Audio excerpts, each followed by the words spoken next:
औज़ुबिल्लाहि मिनश्शैतानिर्रजीम बिस्मिल्लाहिर्रहमानिर्रहीम। मुअज़्ज़िज़ ख़वातीन हज़रात, अस्सलामु अलैकुम। सबसे पहले आप तमाम दोस्तों से गुजारिश है, जिन दोस्तों ने अब तक हमारा चैनल सब्सक्राइब नहीं किया, बराए मेहरबानी उसको सब्सक्राइब करें और बेल आइकन को प्रेस करें ताकि आपको हमारी आइंदा आने वाली वीडियोज़ भी आपको मिलती रहें। ख़वातीन हज़रात, सबसे पहले तो मैं आप सबसे माज़रत ख़्वाह हूँ कि बहुत दिनों के वक्फ़े के बाद आज मैं आपसे व्लॉग कर रहा हूँ। कुछ तबीयत की नासाजी और कुछ ज़ाती मामलात की वजह से मसरूफ़ियत रही और इस दौरान जो है वो आपने देखा कि पाकिस्तान की सियासत में बहुत सारे मामलात जो है ना वो उथल पथल हो गए हैं। एक APDM हुआ करती थी जिसने जो है वो हुकूमत को नाको चने चबवा दिए थे। आज वो ख़ुद अपनी ज़ाती जो है ना वो लड़ाई में मसरूफ़ है, आपस में दस्तों गिरेबान हो रहे हैं। मैं आपके सामने चंद हक़ाइक़ रखना चाहता हूँ इस हवाले से जो मेरे पास मालूमात हैं। कि पहली बात तो ये है कि पाकिस्तान मुस्लिम लीग नून का ये वतीरा रहा है हमेशा कि वो अपनी मर्ज़ी की सियासत करती है और वो अपने तमाम मकासद हासिल करने के लिए वो ये कोशिश करती रहती है कि उनकी डिक्टेशन पर चला जाए। उसके लिए उनके पास बेशबहा दौलत है जिसको वो इस्तेमाल करते हैं। आपको याद होगा कि कुछ अरसे पहले मौलाना फजल रहमान साहब एक आज़ादी मार्च लेकर इस्लामाबाद गए थे। ये इस्लामाबाद का जो जाना, इनका जो मार्च था वो हुकूमत से आज़ादी का मार्च नहीं था। ये दरअसल मियां मोहम्मद नवाज़ शरीफ को पाकिस्तान की जेलों से लंदन यात्रा के लिए भेजने के लिए, इस्टेब्लिशमेंट पर और हुकूमत पर दबाव डालने के लिए ये एक टूल के तौर पर इस्तेमाल किया गया था जिसने अपने मकासद हासिल किए। हमारे मोहतरम काबिल एहतराम मौलाना फजल रहमान साहब जब वो लॉन्ग मार्च लेकर, आज़ादी मार्च के नाम पर जब वहाँ इस्लामाबाद पहुँचे और जब उनको किसी की तरफ से भी कोई इमदाद नहीं मिल रही थी तो वो चौधरी शुजात हुसैन साहब के पास गए और उनसे कहा कि जी कोई रास्ता निकालें। और फिर बताया गया कि जी मुझे यकीन दहानी कराई गई है और अब हम यहाँ से वापस जा रहे हैं। फिर आपने देखा कि उनके जाने के बाद मियां नवाज़ शरीफ साहब, जो पहले एक मरतबा आपने देखा कि वो लंदन भी जा चुके थे अपने लोगों को छोड़ते हुए। अभी कुछ दिन पहले जो है वो हमारे मुशाहिद हुसैन सैयद साहब का एक जो है वो अपने ज़ाती तासुरात बयान किए, जो अखबारों में भी छपा है और सोशल मीडिया पे मौजूद है, कि वो ये कह रहे थे कि जब मुझे ले जाया गया गिरफ़्तार करके तो जब मुझसे मिलिट्री इस्टेब्लिशमेंट के लोग कहते थे कि आप माफ़ीनामे पे दस्तखत कर दें तो हम आपको रिहा कर देते हैं, तो मैंने कहा कि नहीं, पहले मैं अपने कायद, जब वो उस वक़्त सेक्रेटरी जनरल हुआ करते थे मुस्लिम लीग नून के, तो उन्होंने मियां नवाज़ शरीफ को जब भी ये पैगाम भेजा कि जी मुझसे ये कहा जा रहा है कि जी आप दस्तखत कर दें तो हमें क्या करना है, तो मियां नवाज़ शरीफ साहब का वो कहते हैं कि मुझे पैगाम आता था, नहीं जी हमने हथियार नहीं डालने, हमने लड़ना है इनसे, हम जो है वो इसकी जमहूरियत की जंग लड़ेंगे। उन्होंने कहा कि मैं उनकी इस बात के ऊपर यही पैगाम देता कि नहीं जी मैं माफ़ीनामे पे दस्तखत नहीं करूँगा, और वो उन्होंने दस्तखत नहीं किए। फिर वो कहते हैं कि अचानक एक दिन मेरे पास जो है वो एक ब्रिगेडियर साहब आते हैं और मुझे ले जाकर मेरे घर पे छोड़ आते हैं। तो मैं पूछता हूँ कि ये आज क्या हो गया, मुझे कैसे रिहा कर दिया, तो मुझे बताया जाता है कि जी मियां नवाज़ शरीफ साहब तो जो है ना जिद्दा तशरीफ़ ले जा चुके हैं ख़ानदान के साथ डील करके, और हम यहाँ मुँह देखते रह गए। आज भी मियां नवाज़ शरीफ की सियासत इसी बात की है कि हम तो लंदन बैठे हैं, हमारे दो बेटे जो है वो एक गैर मुल्की कहलाते हैं, बरतानिया की शहरियत, पाकिस्तान की शहरियत नहीं है उनके पास, वो बैठ कर वहाँ कारोबार करें। वो खुद यहाँ से मुल्क से चले गए बाहर और दूसरों को कहते हैं कि आइए इस्टेब्लिशमेंट के साथ लड़ते हैं। हम पाकिस्तान की फ़ौज से मोहब्बत करते हैं, हम उनके शाना बशाना खड़े। हमारी हुकूमत तो हमेशा ये कोशिश करती रही है, ख़ास तौर पर पाकिस्तान की सबसे बड़ी जमात जिसके वर्कर्स की तादाद और जिसका पूरे पाकिस्तान में नेटवर्क है, वो है पाकिस्तान पीपल्स पार्टी। ये तो वो पीपल्स पार्टी है जिसने शहीद जुल्फ़िकार अली भुट्टो को फांसी पे चढ़ जाने के बावजूद भी कभी जो है वो अपनी इस्टेब्लिशमेंट के साथ लड़ाई नहीं की। उन्होंने तो हमारे 90,000 फौजियों को भी जो है ना बाइज्जत वहाँ इंडिया के साथ मुज़ाकरात करके पाकिस्तान लेकर आए हैं वापस। हमारा जो इलाका छीना गया था वो वापस लेकर आए हैं। हमारे आसिफ अली जरदारी साहब ने जब बीबी मोहतरमा शहीद को शहीद कर दिया गया रावलपिंडी में, तब भी उन्होंने कहा कि पाकिस्तान खपे। हम पाकिस्तान से मोहब्बत करने वाले लोग हैं। आपका पाकिस्तान में क्या स्टेक है मियाँ साहब? आपने सिवाय पैसे कमाने के अलावा इस मुल्क में क्या किया है? बड़े बड़े मंसूबे जो आप लोगों को दिखाते हैं कि जी हमने ऑरेंज ट्रेन बनाई, हमने जो है वो मोटरवे बनाई, बिल्कुल बनाई है आपने, लेकिन इस काम में आपने पैसा भी बहुत बनाया है। आप इसी वजह से करप्शन की केसेस में आप लोगों के ऊपर मुकदमा भी चल रहे हैं और पानामा लीक्स में आपके ऊपर केसेस हुए। ये तो हमें मालूम है कि अदलिया के ऊपर आपका दबाव कितना रहा है। आपने जजेस को किस तरह से चमक दमक दिखाकर अपने हक में फैसले करवाएं। हुदैबिया पेपर मिल का फैसला भी हमारे को आज जहन में ताज़ा है, वरना अगर उस पर अगर केस की कार्रवाई की जाए तो आप कहीं के नहीं रहते हैं। फिर मैं आज की बात करना चाहता हूँ मोअज़्ज़िज़ ख़वातीन व हज़रात, आपको बताना चाहता हूँ कि आजकल बहुत शोर मचा हुआ है कि मियाँ नवाज शरीफ साहब कहते हैं कि पीपल्स पार्टी इस्तीफे देने से भाग गई है। तो मोहतरम, मेरे तमाम पाकिस्तानी अवाम में आपको ये बताना चाहता हूँ कि पाकिस्तान पीपल्स पार्टी का पहले दिन से ये मौक़िफ़ है कि हम जो भी लड़ाई लड़ेंगे वो जमहूरी अंदाज में लड़ेंगे और पार्लियामेंट को मजबूत करेंगे, पार्लियामेंट से इस्तीफे नहीं देंगे। और ये बात मैं आपको फिर बता दूं कि 2014 का जो धरना इमरान खान ने दिया था, उस वक्त पाकिस्तान पीपल्स पार्टी अपोजिशन में होती थी, तो उस पार्लियामेंट के अंदर भी उन्होंने आपकी तमाम तरफ से नाराज़गी के साथ, आपकी इंतकामी कार्रवाइयों के बावजूद, जब आप रोज़ क्या कहा करते थे कि हम पेट फाड़ देंगे ना हम सड़कों पे घसीटेंगे, उसके बावजूद उन्होंने पार्लियामेंट की बालादस्ती के लिए आपके साथ खड़े रहे और धरने की मुखालफत की। तो ये तो जमहूरियत पसंद लोग हैं। उन्होंने पहले ही कहा कि हम इस्तीफे नहीं देंगे, मुल्क को अनारकी की तरफ नहीं लेकर जाएंगे। इस मुल्क की मुआशी हालात ख़राब हैं, लेकिन आपने आज देखा है कि आपके ऊपर से नकाब उतर गया। आज सुने अब आपके साथ, अब आपको मैं बताना चाहता हूं कि आपके राना तनवीर साहब जो कि पब्लिक अकाउंट्स कमेटी के चेयरमैन है, कोई मामूली इंसान नहीं है, वो बहुत बड़े लीडर हैं। सुनिए वो क्या कहते हैं। कामों के तक जीटी रोड जितनी है, रावी पुल से या टोल प्लाजा रावी जो मोटरवे का है उसके आगे मेरा हल्का है, तो वहां पर हमने तैयारी की हुई थी और हमने फिक्स किया था कि हमने किस तरह आगे बढ़ना है, किस तरह जाना है, और सारे इस तरह आप सारे पंजाब में थी तैयारी हमारी। और इन्होंने कराची से आना था, इनका भी होगा।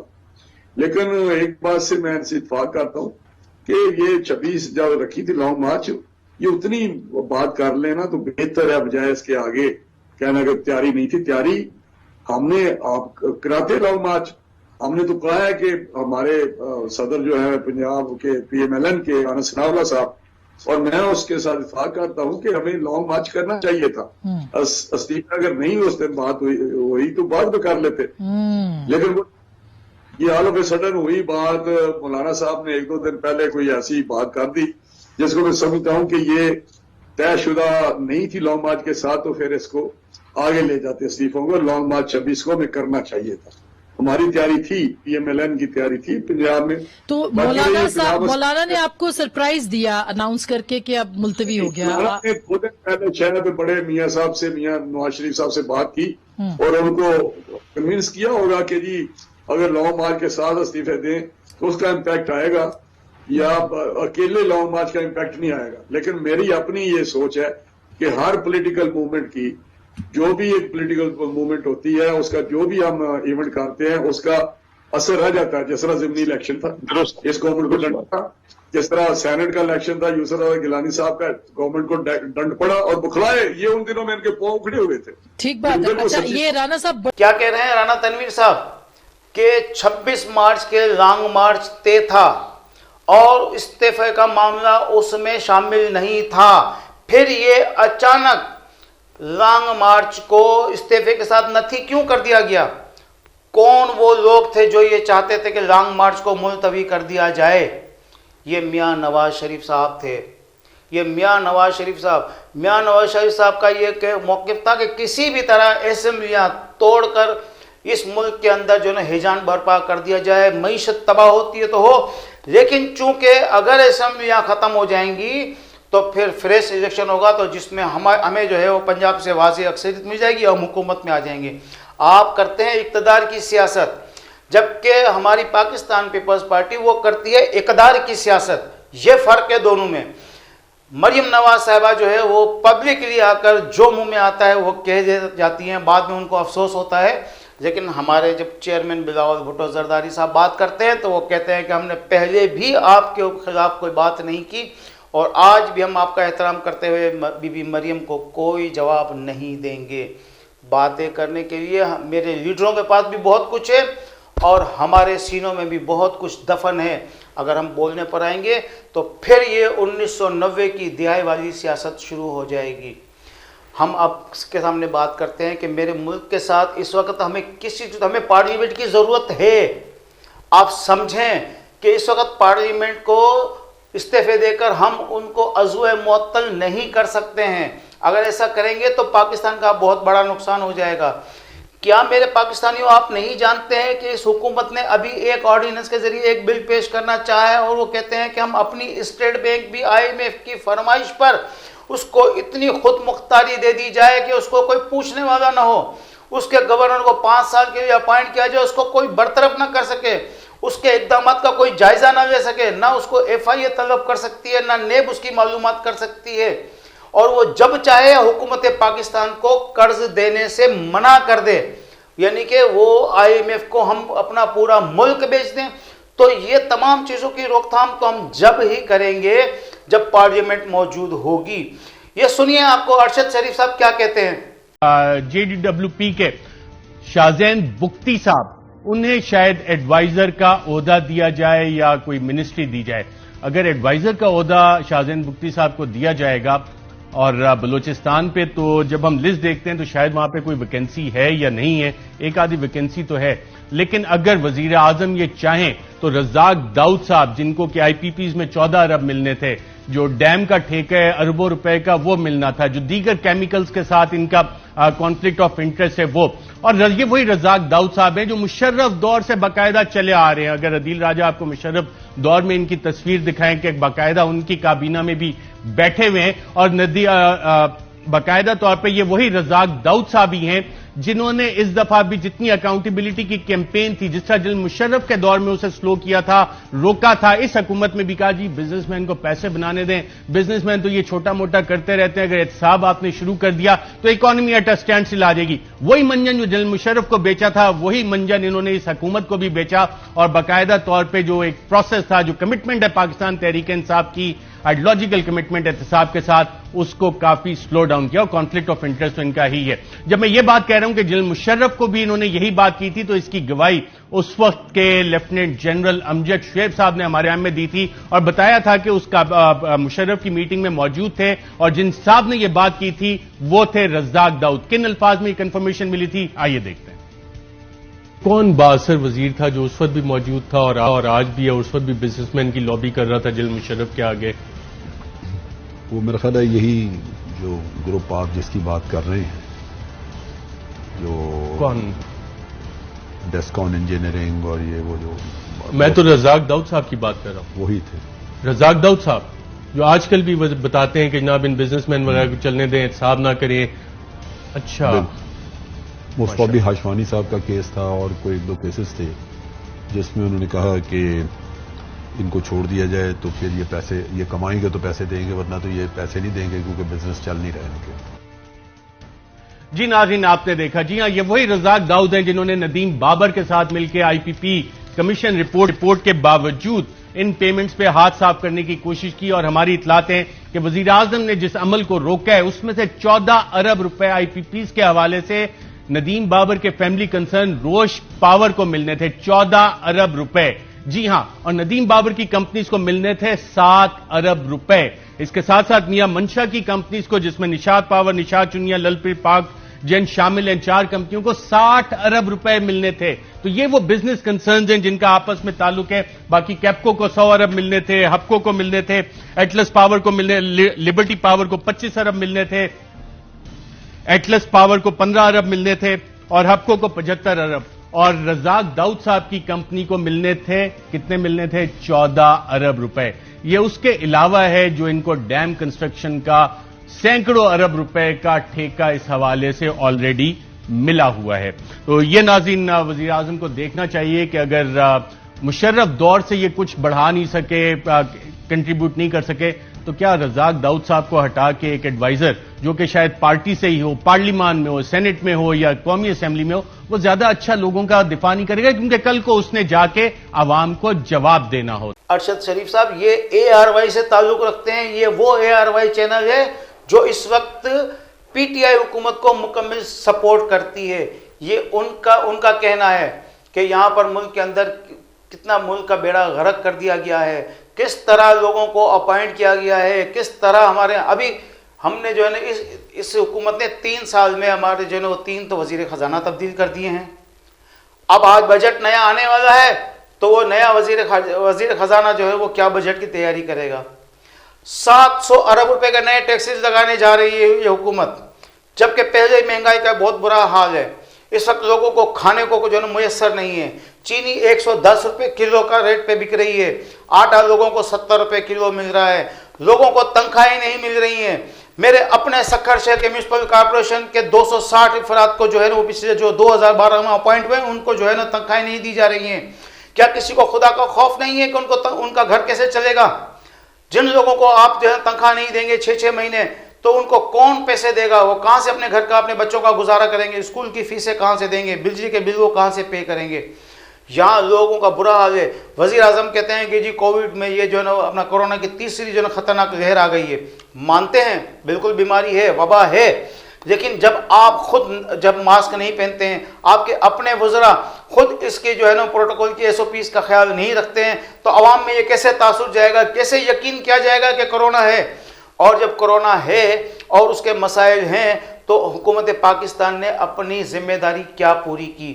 सारी दुनिया के अंदर वैक्सीन जो है वो अपने अवाम को मुफ्त फराम की जा रही है, और मेरे मुल्क के अंदर जो 1500 रुपए की जो वैक्सीन जो हुकूमत ने खरीदी है वो 8,500 रुपए के अंदर फरोख्त कर रहे हैं, और लोगों को कहते हैं 8,500 रुपए में लगाएंगे। ये 7,000 रुपए के हिसाब से जो है लाखों की तादाद में वैक्सीन आ रही है। इसके पैसे कौन कमा रहा है? ये किसको मुनाफा दिया जा रहा है? पहले चीनी का स्कैंडल आया, उसके ऊपर आपने बातें की और कुछ नहीं किया आपने।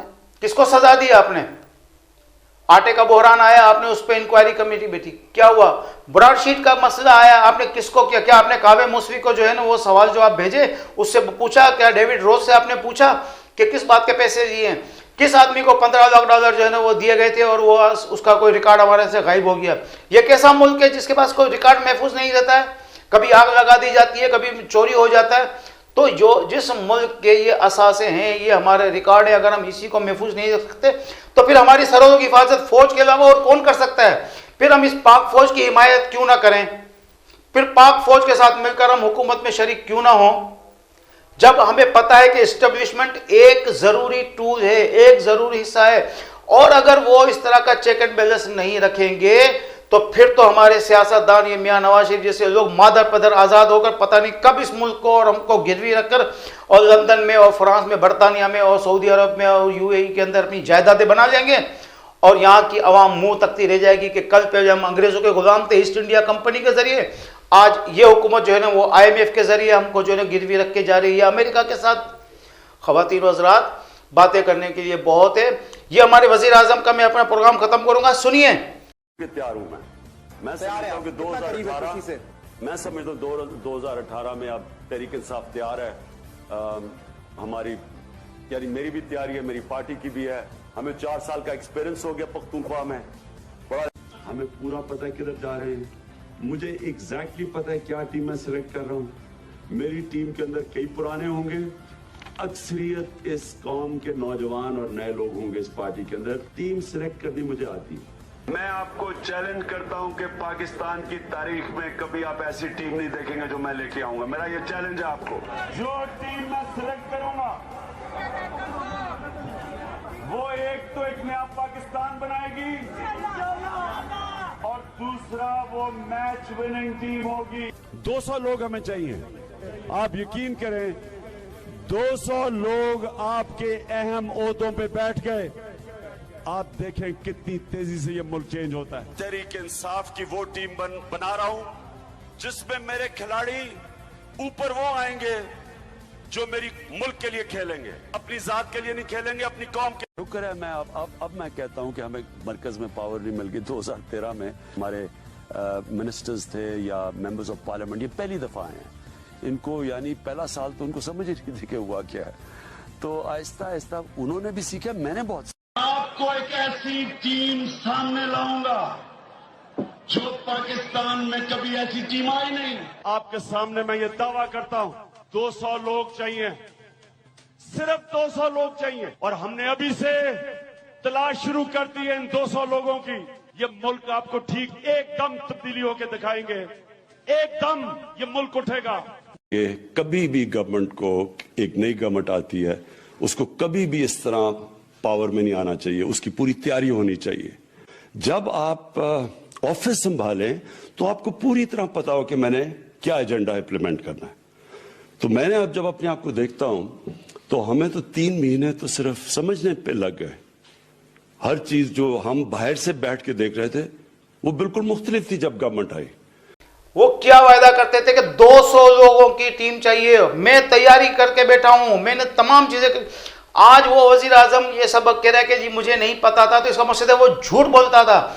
मैं चीफ जस्टिस ऑफ पाकिस्तान से मुतालबा करता हूं कि इस झूठे 62-63 का जो इनको जो सर्टिफिकेट दिया गया सादिक और अमीन का, खुदा के वास्ते अल्लाह को हाजिर नाज़िर जानकर जनाब जस्टिस गुलजार अहमद साहब इसका नोटिस लें, और इस शख्स को जो इमरान खान हमारा वजीर आजम है, ये एक झूठा शख्स है, इसके खिलाफ आर्टिकल 62-63 के तहत कार्रवाई करके इसको नाअहल करके खुदा के लिए हमारी इससे जान छुड़ाएं, ताकि हमारी आवाम जो है वो खुदकशियों से महफूज रहे, और इस मुल्क को जो दुनिया में जो रुसवाई का सामना हो रहा है। बट अभी अमेरिका के अंदर जो है ना वो क्लाइमेट चेंज के मुतालिक जो मीटिंग हुई है उसमें दुनिया के 40 मुल्क के सरबराहों को बुलाया गया है। ये पाकिस्तान कितना बड़ा मुल्क है जो इस वक्त इस बहुत बड़े बहरान में, क्लाइमेट चेंज में 5वें नंबर पर इस वक्त तकलीफ की पोजीशन में, और यहाँ का माहौल ख़राब है, हमारा क्लाइमेट चेंज में हमारी प्रॉब्लम है, लेकिन हमें मदो नहीं किया जाता है। इसका मकसद है हम खारजा पॉलिसी में भी, हमारी खारजा मैदान में भी नाकाम है, हमारी इकॉनमी भी तबाह हो गई है, हम सिर्फ एक डिफेंस से हमारा रह जाता है पाक फौज का, और आप कहते हैं कि जी इनके साथ बात ना करें तो फिर किससे करें? क्या मोदी से बात करें? क्या जाके जो मोहम्मद बिन सलमान से बात करें, या तुर्की वालों से भीख मांगे? चाइना हमारा दोस्त हमसे नाराज है, सऊदी अरब हमसे नाराज है, हम 40 अरब का सी पैक के ऊपर जो डांस करते नहीं थकते हैं कि हमको जो है ना हमने सी पैक में बहुत बड़ा कारनामा अंजाम दिया। लेकिन वो एक मुल्क ईरान जो दुनिया से बिल्कुल कटा हुआ है, वो 400 अरब रुपए के जो है ना चाइना के साथ जो है ना 25 साल का मुआहदा करता है। तो खारजा पॉलिसी क्या होती है वो जरा उनसे सीखे। मैं बहुत तकलीफ महसूस कर रहा हूं, क्या करूं मैं? अपनी बात अब आप तक अपनी कैसे पहुंचाऊं? मैं अपना दर्द कैसे बताऊं? मैं क्या लोगों को सड़कों पर जाकर सड़कें ब्लॉक करूं, या लोगों को जो है ना वो जो है खुदकशियों पे मजबूर होता हुआ देखूं? बराए मेहरबानी मेरी अपने पाकिस्तान के तमाम सियासी कायदीन से गुजारिश है कि अपने तमाम इख्तलाफात बुलाकर फौरी तौर पर मिल बैठ कर अब देखें कि हमारे यहाँ क्या हो रहा है और हमें क्या करना चाहिए। हम अपने आवाम को इस महंगाई के जिन से किस तरह निजात दिला सकते हैं, किस तरह 260 शक्कर म्यूनसिपल कॉरपोरेशन के मुलाजमीन को किस तरह से मुलाजमतें दे सकते हैं और उनको उनकी तनख्वाहें दे सकते हैं। और भी पूरे पाकिस्तान में 1 करोड़ नौकरियों का वादा किया था, उनको तो आपने नहीं दी। कम से कम इन 266 जो सरकारी मुलाजिम 2012 से नौकरियां कर रहे हैं, उनकी नौकरियों को बहाल करके उनको तनख्वाहें दी जाएं। फिलहाल आज तक के लिए इतना ही, इंशाल्लाह फिर मज़ीद बात करेंगे। खुदा हाफिज़।